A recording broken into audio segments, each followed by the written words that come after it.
मेरा role gift लेने वाला कम और थोड़ा-सा देने वाला ज़्यादा है, क्योंकि बच्चे छोटे बहुत हो जाते हैं तो उन्हीं को गिफ्ट देती हूँ। लेकिन इस बार मुझे दिवाली पर बहुत ही अच्छा एक सरप्राइज़िंग सा गिफ्ट मिला। बच्चों ने मेरे लिए ये कुछ प्लांटर्स मँगवा लिए और सडन मुझे सरप्राइज़ दिया सैटरडे को। तो शानू करण ने मुझे बोला कि ये आप मतलब, क्योंकि मुझे किचन में रहना, किचन में काम करना बहुत ज़्यादा पसंद है, तो उन लोगों ने अपने आप ही हैंगिंग प्लांटर्स मेरे लिए मँगाए थे। बहुत पसंद आए, बहुत मुझे खुशी भी हुई और मैंने सैटरडे की नाइट को ही इन्हें हैंग कर लिया है। और अब आज है संडे, मुझे जाना है थोड़ा-सा मार्केट, एक्चुअली सब्जी मंडी जाना है, क्योंकि मुझे इकट्ठी सब्जी लेकर आनी है। क्योंकि बगैर दाल, मसाले और सब्जी जब तक ना हो ना, किचन में मेरा हाथ नहीं चलता है और मुझे थोड़ा-सा सामान ये सब बिल्कुल परफेक्ट चाहिए। तो सब्जियाँ मुझको लेकर आनी थी आज सब्जी मंडी से, तो मैं मॉर्निंग में जाके 7 बजे ही ले आई सब्जियाँ और उसके बाद आकर मैंने ब्रेकफास्ट बनाया और जितने भी कंटेनर्स हैं सब्जियों को रखने वाले, चाहे वो फ्रिज के हों, बास्केट्स हों, उन सबको अच्छी तरीके से वॉश कर लिया, धो लिया। तो अब देखिए, सब्जियों को रखने के लिए पहले मैं ये प्लास्टिक फिल्म का इस्तेमाल करती थी। इससे जो है ना, सब्जियाँ काफ़ी दिनों तक फ्रेश रहती हैं। और ये है कुछ ज़िप लॉक पाउच हैं, प्लास्टिक के बैग्स हैं, जो अब नहीं मैं लेती हूँ, ये पुराने ही मेरे पास हैं। और इसके अलावा फैब्रिक के भी जो हैं वेजिटेबल्स रखने के बैग्स हैं, बहुत अच्छे रहते हैं ये। इसमें सब्जियाँ काफ़ी दिनों तक ताज़ी बनी रहती हैं।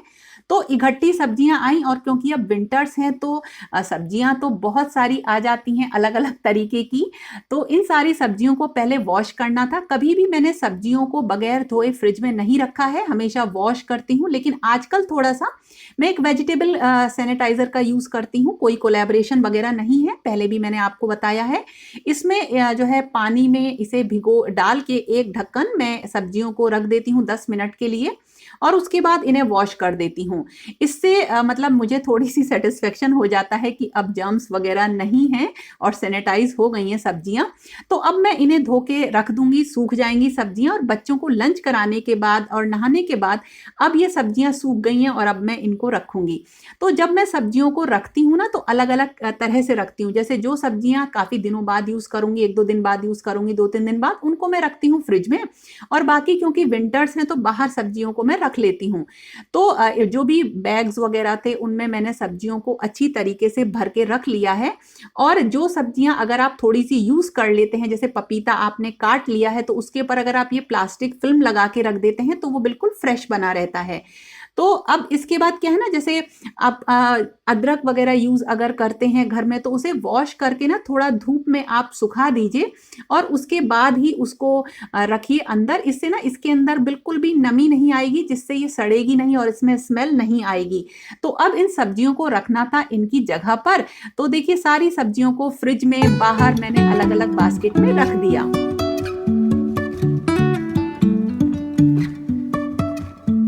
Life is a winding road, no telling where it goes. Driving through days and nights, won't stop for traffic lights.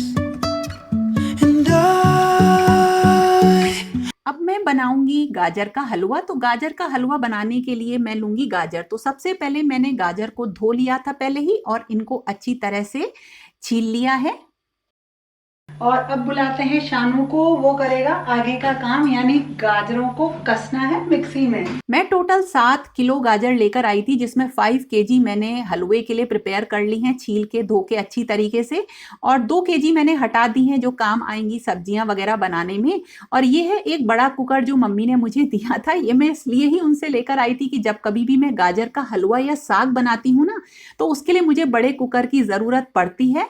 और शानू ने अपना काम किया। ये जो मेरा इनालसा वाला मिक्सी है ना, ये केवल इसी काम आई है बहुत ज़्यादा गाजर को कसने के लिए, क्योंकि इतनी सारी गाजर कसना बहुत ही मुश्किल हो जाता था। तो मैंने इस मिक्सी को ना पूरे पैसे वसूल करे हैं गाजर कसने में। तो देखिए कितनी सारी ये हो गई इकट्ठी, इसमें मैंने भर ली और इसको उबलने के लिए अब मैंने चढ़ा लिया करीब 1.5 से करीब 2 गिलास पानी डालकर।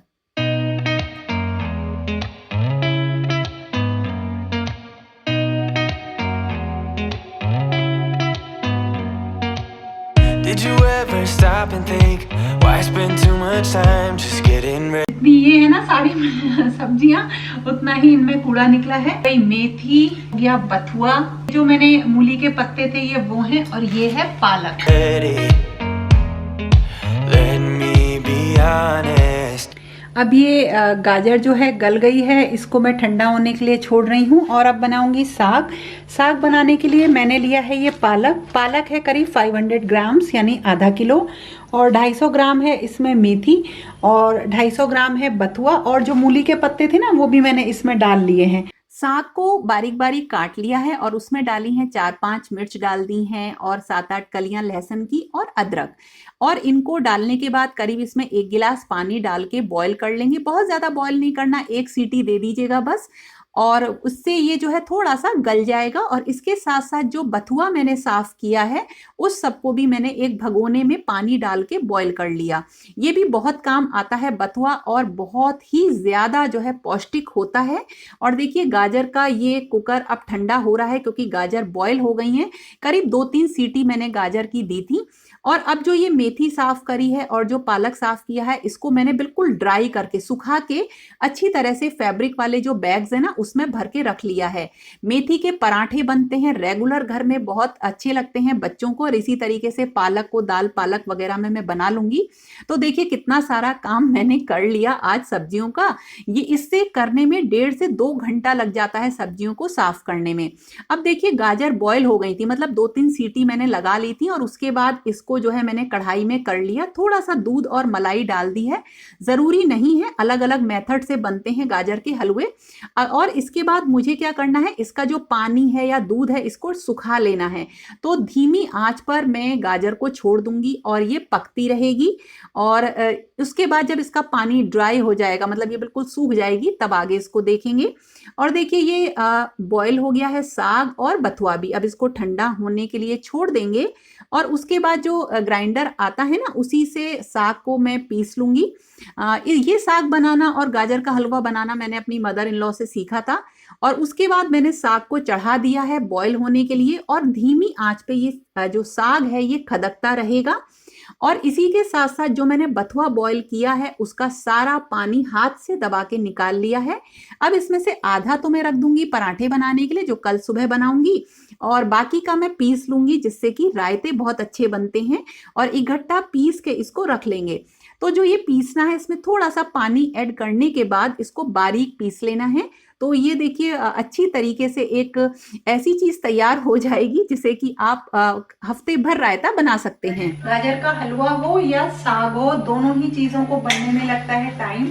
बहुत धीरे धीरे ये बनती है। तो अब मैं अपने लिए बना रही हूँ चाय। एक चीज और है, साग जैसे ही बॉईल हो जाता है यानी खदक जाता है, तो उसमें हमें डालना पड़ता है बेसन का आलन। वो मैं आपको बताती हूँ। जो आलन देते हैं ना, ये बेसन का भी दे देते हैं। बेसन का पेस्ट बना रही हूँ मैं इस तरह से। बेसन का दे देते हैं, मक्के के आटे का दे देते हैं। आलन डालने के बाद इसे करीब 15-20 मिनट धीमी आंच पे पकाते रहिए, तो साग जो है तैयार हो जाएगा। और उसके बाद मैंने अपनी चाय बना ली और बच्चों के साथ बैठ के बातें करने लगी, क्योंकि अभी आजकल आ रहा है कि न्यूज़ आ रही है कि दिल्ली में जो है कोविड का फिर दोबारा से स्टार्ट हो गया है, बहुत ज़्यादा केसेस आ रहे हैं। तो उसी को लेकर डिस्कशन हम कर रहे थे। और उसके बाद देखिए किचन में क्या हुआ ना, जो गाजर का पानी है वो बिल्कुल निकल गया, सूख गई गाजर काफ़ी। तो इसमें मैंने 3 बोल जो हैं चीनी की ऐड कर दी हैं। गाजर थोड़ी सी मीठी होती है, तो गाजर के हलवे में बहुत ज़्यादा चीनी नहीं डालनी है, और चीनी पानी छोड़ती है। तो इसे थोड़ी देर तक गैस में धीमी आंच पे रखना है, ताकि इसका पानी अगेन सूख जाए। उसके बाद देखिए जो मुझे बनाना है रायता, तो 1 चम्मच पिसा हुआ बथुआ लिया और इसको पतली कर ली। दही में थोड़े से या तो मट्ठा डाल लीजिए, पानी डाल लीजिए, इसे पतला कर लीजिए। और उसके बाद इसमें काला नमक और भुना हुआ जीरा डाल दीजिए। बथुए का रायता भी कई तरह से बनता है, लेकिन ये सबसे इजी तरीका है। और इसके बाद जो बचा हुआ पेस्ट है, जो ये रह गया है, इसको रख देंगे। और इससे पूरे हफ्ते भर जब कभी भी बच्चों को रायता पीना होगा ना दिन में, तो वो जो है यूज करते रहेंगे। और वैसे भी साग के संग बथुए का रायता बच्चे जरूर लेते हैं, और इसके बगैर वो नहीं खाना खाते हैं, चाहे उन्हें कितना ही समझा लो। तो अब देखिए फिर से गाजर का हलवा जो था उसका चीनी ने काफी सारा पानी जो छोड़ा था वो सूख गया है। तो अब मैंने इसमें जो है डाल दिया है मावा यानी खोआ। तो ये है 1 किलो खोआ, ये मैंने इसमें ऐड कर दिया है। और वैसे तो मैं खोआ घर पे भी बना लेती हूँ, लेकिन ये घर का खोआ नहीं है। और इसके बाद इसे अच्छी तरीके से इसमें मिक्स कर लेंगे और इसको भी करीब 20-25 मिनट के लिए छोड़ देंगे। तो देखिए अच्छी तरीके से ये इसमें मिल जाएगा। उसके बाद डालेंगे इसमें घी। ये अब आपकी चॉइस है कि आप इसमें कितना घी डाल सकते हैं, जितना डालेंगे उतना ही टेस्टी बनेगा। और इसमें डाल देंगे हरी इलायची का पाउडर। मैं थोड़ा सा घी कम डालती हूँ क्योंकि मैं इकट्ठा बना के रखती हूँ बहुत ढेर सारा हलवा, जो कि मतलब हफ्ते भर बच्चे खाते हैं। तो मैं जब गर्म करती हूँ तब इसमें घी ऐड करती हूँ और तभी इसमें मेवे ऐड करती हूँ। अगर आप कम बना रहे हैं तो अभी इसमें मेवे ऐड कर लीजिए। अब बनानी थी मिस्सी रोटी, बहुत ही टेस्टी लगती है। नाश्ते में भी आप खाली मिस्सी रोटी बना लीजिए, बहुत अच्छी लगेंगी। तो बराबर का लीजिए आटा और बेसन, और इसमें अब हम मिलाएंगे बारीक कटी हुई प्याज, हरा धनिया और हरी मिर्च। इनको अच्छी तरीके से मिक्स कर लेंगे और थोड़े से ड्राई मसाले इसमें डालेंगे। खड़ा धनिया है, साबुत धनिया है, जीरा है, कसूरी मेथी है, और चाहे तो थोड़ी सी अजवाइन को भी इसी तरीके से हाथ से पीस के, हाथ से मसल के डाल लीजिए।